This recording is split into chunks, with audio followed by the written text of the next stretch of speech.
Hello everyone, एक बार फिर से मैं आपके साथ हूँ। पिछले टर्न पर यानी कि पिछले वीडियो में मैंने आप लोगों को नरेशन पार्ट फर्स्ट पढ़ाया था।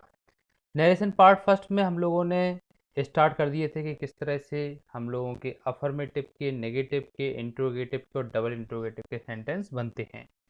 तो ये सब हमने कंप्लीट कर लिया था। ये जो आप देख रहे हो ये सब हमने कंप्लीट कर लिया था। सारे रूल्स पढ़ लिए थे। अगर आपने वो वीडियो नहीं देख पाया है तो सबसे पहले तो उसी वीडियो को देखिए, तब इस वीडियो पे आइए, क्योंकि ये तो सेकंड पार्ट है। तो हम लोग नीचे चलते हैं। ये सब हमने पढ़ लिया था। अब हम सीधे इंट्रोगेटिव भी ख़त्म कर चुके थे, डबल इंट्रोगेटिव भी ख़त्म कर चुके थे, और सीधे हम लोग पहुंच चुके हैं नेक्स्ट पार्ट यानी कि पार्ट नंबर 2, जिसका नाम है इम्परेटिव सेंटेंस। इम्परेटिव सेंटेंस को हम ध्यान से समझते हैं। मैं आपको बार बार बोल रहा हूँ, देखिए कि जब तक हम मन नहीं लगाएंगे पढ़ाई में तब तक हमें समझ में नहीं आएंगे। तो आपको क्या करना है, थोड़ा मन लगाना है, अच्छे से समझना है। तो बात कर लेते हैं इम्परेटिव सेंटेंस की। तो इम्परेटिव सेंटेंस जो है वो कई प्रकार के हो सकते हैं, जैसे ऑर्डर या फिर कमांड, रिक्वेस्ट, एडवाइस, सजेशन। सब चीज़ों में आपने एक चीज़ फॉलो की होगी और देखी होगी कि इम्परेटिव सेंटेंस वो सेंटेंस होता है जिसमें सब्जेक्ट नहीं होता। तो हम लोग इनको पढ़ना शुरू करते हैं। सबसे पहले ऐसे सेंटेंस जो ऑर्डर के अंतर्गत आते हैं, यानी कि ऑर्डर जिनमें रहता है। तो ऑर्डर वाले क्वेश्चन में आपको कुछ नहीं करना है, सैड हो चाहे सैड टू, दोनों को ऑर्डर्ड में बदल देना है। और टू शुड बी कंजक्शन, यानी कि दो सेंटेंसों को जोड़ते समय आपको ध्यान रखना है कि ऑर्डर वाले सेंटेंस में टू लगाना है। जैसे पहला क्वेश्चन हम सबके सामने है, आप सब लोग ध्यान से समझना। क्वेश्चन है he said to me go and do your work. साफ साफ देख रहे हैं हम लोग कि इसमें ऑर्डर दिया गया है, जाओ और अपना काम करो। गो एंड डू योर वर्क यानी कि जाओ और अपना काम करो। तो हमने देखा इसमें ऑर्डर दिया गया, तो ही की जगह हमने ही लिखा, सेड टू की जगह हमने ऑर्डर्ड लिख दिया। उसके बाद हमने मी लिख दिया, और दो सेंटेंसों को जोड़ने के लिए हम लोगों ने टू का प्रयोग कर दिया। और गो एंड डू वैसे का वैसा लिख दिया। योर हम सबको पता है कि कौन सा पर्सन है, सेकंड पर्सन है। तो सेकंड पर्सन किस में जाता है, ऑब्जेक्ट में, यानी कि मी में जाएगा। तो मी का क्या हो जाएगा, माई हो जाएगा। और वर्क की जगह हम लोग वर्क कर देंगे। तो ऐसे हम लोगों का आंसर बनेगा। एक और क्वेश्चन देख लो जिससे और क्लियर हो जाए। She said to him comma inverted comma stand there. इसको बताना है तो सबसे पहले हमने लिखा सी, और सेड टू की जगह हमने ऑर्डर्ड लगाया, हिम की जगह हिम लगा दिया। दो सेंटेंसों को जोड़ने के लिए हमने टू का प्रयोग किया, और स्टैंड हेयर की देयर की जगह स्टैंड देयर कर दिया। तो ऐसे हम लोग ऑर्डर वाले क्वेश्चन को बना सकते हैं। अब बात करते हैं रिक्वेस्ट वाले क्वेश्चन की। तो रिक्वेस्ट वाले क्वेश्चन की अच्छी पहचान ये है, आराम से हम पहचान सकते हैं कि जब कभी भी प्लीज़ या फिर काइंडली लगा हो। जब कभी भी सेंटेंस में आपको प्लीज़ या काइंडली दिखाई दे, आप समझ जाना कि रिक्वेस्ट वाला सेंटेंस है। और रिक्वेस्ट वाले सेंटेंस को हम लोग सैड हो चाहे सैड टू, दोनों को रिक्वेस्टेड में बदलते हैं। और टू शुड बी कंजक्शन, यानी कि दो सेंटेंस को हम टू से जोड़ेंगे, लेकिन प्लीज़ या फिर काइंडली को भी हटा देंगे। क्वेश्चन से एकदम क्लियर हो जाएगा। क्वेश्चन है हमारा he said to me comma inverted comma please help me. उसने बोला मुझसे कि कृपया मेरी मदद करो। तो हमने प्लीज़ जैसे ही क्वेश्चन में देखा हम समझ गए रिक्वेस्ट वाला क्वेश्चन है। तो हमने ही लिखा, उसके बाद सेड टू की जगह रिक्वेस्टेड लगाया, उसके बाद मी, फिर हमने टू लगाया, और प्लीज़ को हटा के हेल्प लगाया। और यहाँ पे हमने देखा कि मी जो है वो फर्स्ट पर्सन है, और फर्स्ट पर्सन हमेशा किस में बदलता है, सब्जेक्ट में। तो हमने देखा कि सब्जेक्ट ही है तो ही का ऑब्जेक्ट क्या होगा, हिम होगा। क्यों, क्योंकि हम ही को उठा के लास्ट में ऑब्जेक्ट की जगह पे ला रहे हैं, तो हिम कर दिया। इस तरह से हम आंसर कर देते हैं। क्वेश्चन नंबर सेकंड हमारे सामने है, ध्यान से आप लोग समझ लें। क्वेश्चन है she said to him comma inverted comma kindly grant me 2 days leave. उसने मुझसे मतलब उस लड़की ने उससे कहा, किसी लड़के से कहा या किसी से भी कहा हो, मतलब कि मेल कैटेगरी से कहा, kindly grant me 2 days leave, मुझे कृपया 2 दिन की छुट्टी दे दो। तो हमने क्या किया, हमने देखा भैया काइंडली का क्वेश्चन है तो सी की जगह हमने सी लगाया। रिक्वेस्टेड, सेड टू की जगह हमने क्या लगा दिया, रिक्वेस्टेड लगा दिया। हिम की जगह हिम कर दिया। फिर हमने टू से इसको जोड़ दिया जैसा कि नियम में लिखा हुआ है। और काइंडली को हटा के ग्रांट की जगह ग्रांट। मी जो है वो फर्स्ट पर्सन है, तो फर्स्ट पर्सन किस में जाएगा, सी में जाएगा। तो सी का यहाँ पे हर होगा, मी यहाँ पे क्या होगा, हर हो जाएगा। तो ग्रांट हर, और 2 days लीव की जगह 2 days लीव। क्लियर हुआ कि नहीं। तो रिक्वेस्ट का वाला सेंटेंस हमेशा प्लीज और काइंडली में आएगा, और हम लोग क्या करेंगे, प्लीज और काइंडली को हटा के रिक्वेस्टेड में बदल देंगे। आगे बढ़ते हैं। अगर एडवाइस की कंडीशन बने तो हम लोग क्या करेंगे? तो देखिए, एडवाइस कोई बड़ा व्यक्ति छोटे को देता है, बड़ी पोस्ट वाला छोटे पे पोस्ट वाले को व्यक्ति देता है। तो एडवाइस वाला सेंटेंस होगा, तो एडवाइस वाले सेंटेंस में सैड और सैड टू दोनों को एडवाइड में बदल देंगे, और टू शुड बी कंजक्शन, यानी कि इसमें भी जो कंजक्शन होगा वो टू होगा। तो सबसे पहला क्वेश्चन हमारे सामने है, doctor said to patient follow my medicine and kill corona. इसको बनाना है। तो कोरोना तो भयंकर चल ही रहा है इस समय, इसको बना लेते हैं। इस डॉक्टर को पूरी दुनिया तलाश रही है। डॉक्टर एडवाइड पेशेंट, डॉक्टर ने पेशेंट को एडवाइस किया, उसके बाद हमने टू लगाया, फॉलो की जगह फॉलो। अब माई जो है वो कौन सा पर्सन है? फर्स्ट पर्सन है। तो फर्स्ट पर्सन हमारा किस में जाएगा? डॉक्टर में जाएगा। डॉक्टर मेल भी हो सकता है, फीमेल भी हो सकता है, तो हिज भी लगा सकते हैं और हर भी लगा सकते हैं। तो हम लोगों ने यहाँ पे हिज लगा दिया। मेडिसिन की जगह मेडिसिन एंड किल कोरोना की जगह किल कोरोना। क्लियर हुआ कि नहीं? चलिए आगे बढ़ते हैं और करते हैं सेकंड क्वेश्चन। सेकंड क्वेश्चन है, principal said to students work hard for your examination. तो प्रिंसिपल एडवाइस देगा स्टूडेंट्स को, तो हमने लिखा प्रिंसिपल एडवाइस स्टूडेंट्स, टू लगाया, वर्क हार्ड लगाया, फॉर, और योर कौन सा पर्सन है? सेकंड पर्सन है। सेकंड पर्सन है तो ऑब्जेक्ट में जाएगा, यानी स्टूडेंट्स में जाएगा। तो स्टूडेंट्स की जगह हमने देयर लगाया और एग्जामिनेशन की जगह एग्जामिनेशन कर दिया। क्लियर हो चुका होगा। चलिए बढ़ते हैं लेट्स की तरफ, यानी कि सजेशन की तरफ। तो लेट्स वाला अगर क्वेश्चन आ जाए तो हम लोगों को क्या करना है? हम समझ जाएंगे कि सजेस्टेड वाला क्वेश्चन है। देखिए साफ साफ लिखा हुआ है कि सजेशन वाले क्वेश्चन में हम लोगों को ध्यान रखना है कि लेट्स जरूर लिख के आएगा। तो लेट्स अगर लिख के आ जाए किसी सेंटेंस में तो हम कैसे बनाएंगे? तो भैया सैड और सैड टू को तो सजेस्टेड में बदल देंगे।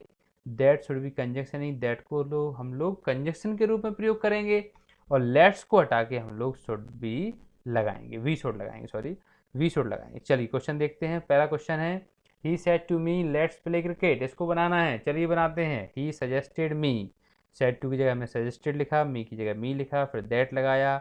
लेट्स की जगह ऊपर लिखा हुआ है, क्या लगाएंगे?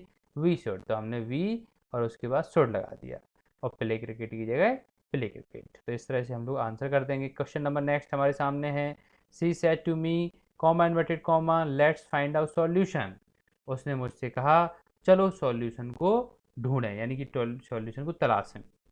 तो इसको बनाते हैं, she suggested me that we should find out solution. उसने मुझको सजेस्ट किया कि हमें सॉल्यूशन को तलाशना चाहिए, यानी कि ढूंढना चाहिए। तो शी सजेस्टेड मी, दैट लगाया, लेट्स की जगह वी शुड लगाया, फाइंड आउट सॉल्यूशन की जगह फाइंड आउट सॉल्यूशन। अगला क्वेश्चन, अगर क्वेश्चन नॉट डोंट और नेवर में आ जाए तो क्या करोगे?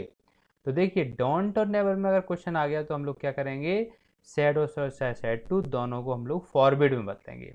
ऐसा क्यों करते हैं? क्योंकि फॉरवर्ड की फर्स्ट फॉर्म फॉरवर्ड होती है, जिसका मतलब मना करना होता है। तो हम लोग क्या करते हैं? सैड और सैड टू दोनों को फॉरवर्ड में बदल देते हैं। टू शुड बी कंजक्शन, दोनों सेंटेंस को किससे जोड़ेंगे? टू से जोड़ेंगे। रिमूव डोंट और नेवर, और क्या हटा देंगे? डोंट और नेवर को हटा देंगे। जैसे क्वेश्चन नंबर फर्स्ट हमारे सामने है, he said to me don't tell a lie. इसको बना लेते हैं।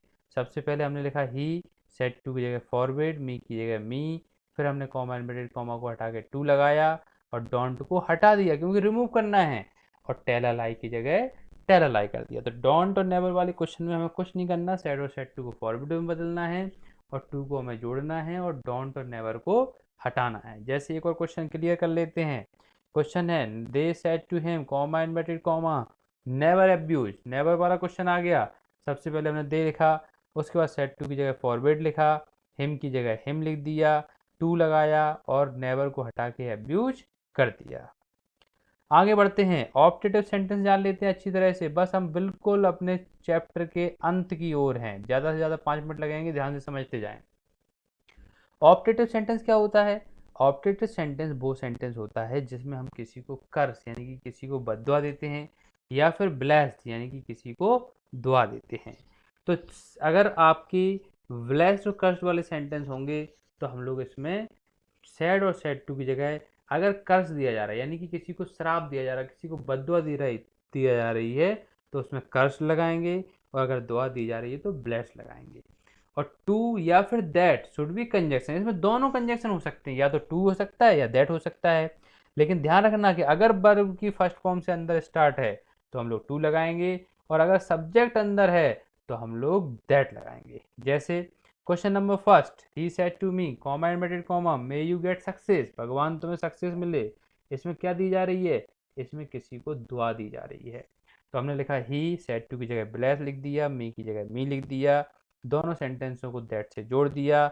यू कौन सा पर्सन है, यू सेकंड पर्सन है, तो सेकंड पर्सन ऑब्जेक्ट में जाएगा, ऑब्जेक्ट मी है, तो मी का उधर आई हो जाएगा, मे का माइट हो जाएगा, और गेट सक्सेस की जगह गेट सक्सेस।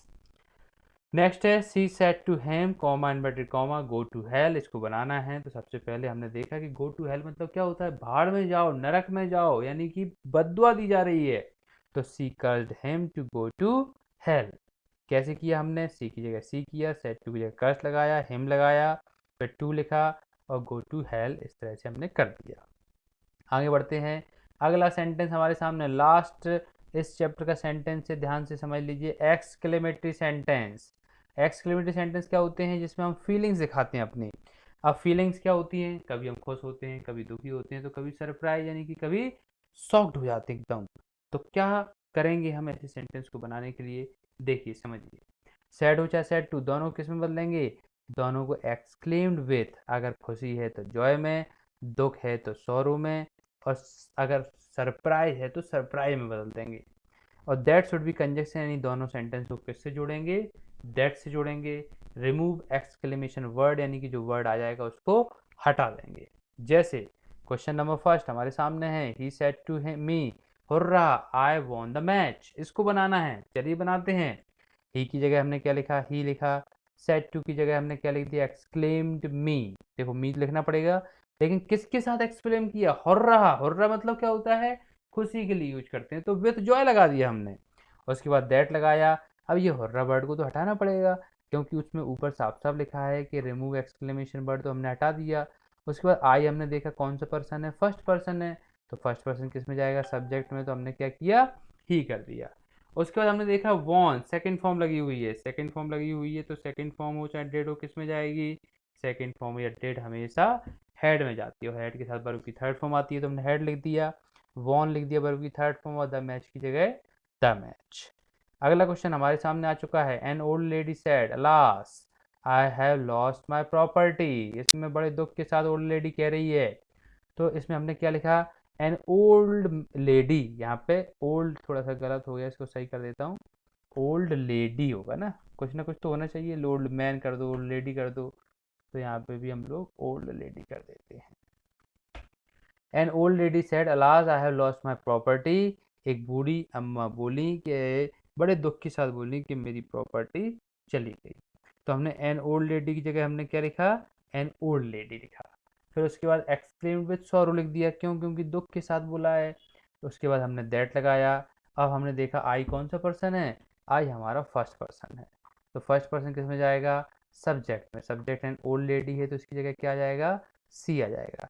हैव की जगह हैड, लॉस्ट हर प्रॉपर्टी की जगह लॉस्ट हर प्रॉपर्टी। क्यों, क्योंकि माई को हर में बदल देंगे, तो हमने हर में बदल दिया। माई हमारा फर्स्ट पर्सन होता है, तो एंड ओल्ड लेडी में भी जाएगा, तो हमने हर में बदल दिया। अगला क्वेश्चन हमारे सामने है, he said to me comma inverted comma what I failed. मतलब कि उसने बड़े सरप्राइज के साथ बोला, अरे मैं फेल हो गया। तो देखो ही एक्सक्लेम विथ सरप्राइज, उसने मुझे एक्सक्लेम किया, he exclaimed me with surprise that I कौन सा पर्सन है, फर्स्ट पर्सन, किसमें जाएगा, सब्जेक्ट में, तो हो जाएगा ही, और उसके बाद हैड फेल्ड कर दिया, क्योंकि वर्ब की सेकंड फॉर्म में क्वेश्चन है। समझ में आ चुका होगा आप लोगों को। लास्ट क्वेश्चन आज का देख लीजिए, captain said two players comma inverted comma well done you all played well. इसको बनाना है, चलिए बनाते हैं। तो कैप्टन ने बड़े खुशी के साथ इजहार किया, तो captain explain players with Joy that you all क्या हो जाएगा, दे। क्यों, क्योंकि यू सेकंड पर्सन है, और सेकंड पर्सन ऑब्जेक्ट में यानी कि प्लेयर्स में जाएगा, तो हो जाएगा हमारा क्या, कि captain exclaimed players with Joy that they had played well. Had क्यों कर दिया, क्योंकि वर्ब की सेकंड फॉर्म में क्वेश्चन था। तो सारे नियम आपको ढंग से पता है, तो आप आसानी से नरेशन के क्वेश्चन कर सकते हो। मुझे पूरा विश्वास है कि आप लोगों को क्वेश्चन समझ में आ चुके होंगे। इसी के साथ मैं विदा लेता हूँ। Thank you very much.